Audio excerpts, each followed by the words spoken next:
Bonjour à tous, les ministères Notre Pain Quotidien vous proposent la méditation du jour. De la peur à une grande joie. Le verset du jour: N'ayez pas peur, car je vous annonce une bonne nouvelle qui sera une source de grande joie pour tout le peuple. C'est dans Luc au chapitre 2, verset 10. Beaucoup d'historiens estiment que la toute première diffusion radiophonique de musique et de paroles a été entendue par des opérateurs radio de la marine américaine ainsi que d'autres navires dans l'Atlantique la veille de Noël 1906.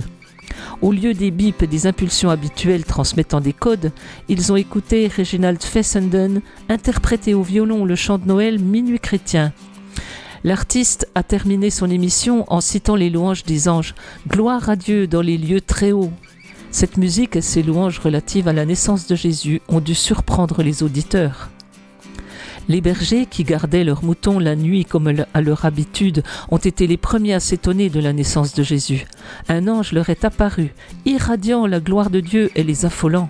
Il les a exhortés à ne pas avoir peur en leur déclarant « Je vous annonce une bonne nouvelle qui sera une source de grande joie pour tout le peuple.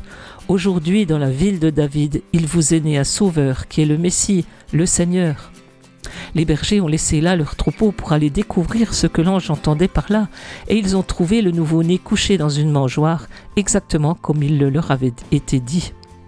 Les bergers ont accueilli favorablement cette bonne nouvelle, source d'une grande joie.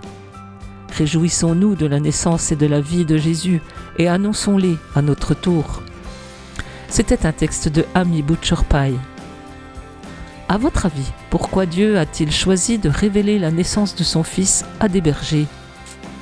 Jésus, ta naissance a été révélée aux bergers, car tu ne méprises personne et tu es venu sur terre pour nous aimer et nous sauver. Cet encouragement vous a été proposé par les ministères Notre Pain Quotidien.